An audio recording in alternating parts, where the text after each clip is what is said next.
Iowa loves outsiders. I'm John Phillips, and this is Pole Position.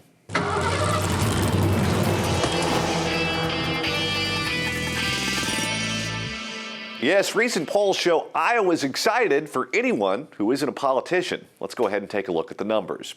According to a new Monmouth University poll, 23% of Iowa's Republicans pick businessman and reality TV star Donald Trump. But surgeon Ben Carson has rocketed up all the way to number one to tie the Donald for the top slot with 23%. Coming in third with 10% is business executive Carly Fiorina. That means that 56% of Iowans pick a complete outsider as their choice for the White House. In fourth place is anti-establishment Senator Ted Cruz with 9%.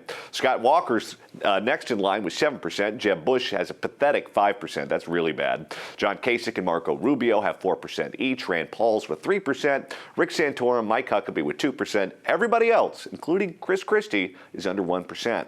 Among Democrats, wacky leftist fringe Senator Bernie Sanders is continuing to gain ground against Hillary Clinton. He's now just 7 points behind her, according to the most recent Des Moines Register Bloomberg Politics poll. This means that Hillary has lost a full third of her support over the last few months. Even more worrying for Hillary, Bernie completely destroys her on favorability. 39% of likely Iowa caucus goers view him favorably, only 8% unfavorably, while Hillary gets 27% favorable and 19% unfavorable.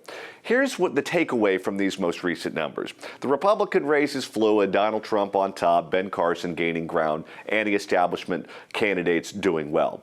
On the Democratic side, here's what you have to realize. There is a very good chance that Hillary Clinton could lose Iowa. And let's not forget from last week's poll position that she's actually behind Bernie Sanders in New Hampshire. You could have a scenario where Hillary Clinton loses the first two primaries.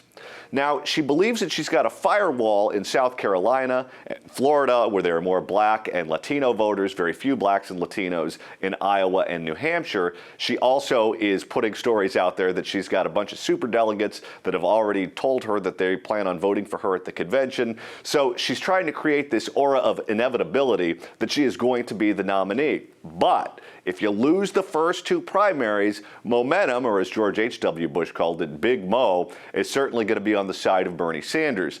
Also, there's still time for other Democrats to jump in the race. If they look at these numbers and they see the possibility or the inevitability that Hillary's going to lose the first two primaries, you may see other Democrats jump in the race, including Joe Biden, who is talking to all of his family members and potential donors right now about that possibility. But also don't rule out wild cards like Al Gore, John Kerry, maybe even Elizabeth Warren.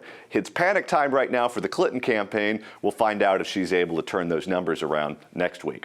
That's the position of the polls, but now it's time to make your opinion known. Is America determined to elect an outsider in 2016? Tell us your thoughts in the comment section below. I'm John Phillips for Pole Position. Thanks so much for watching.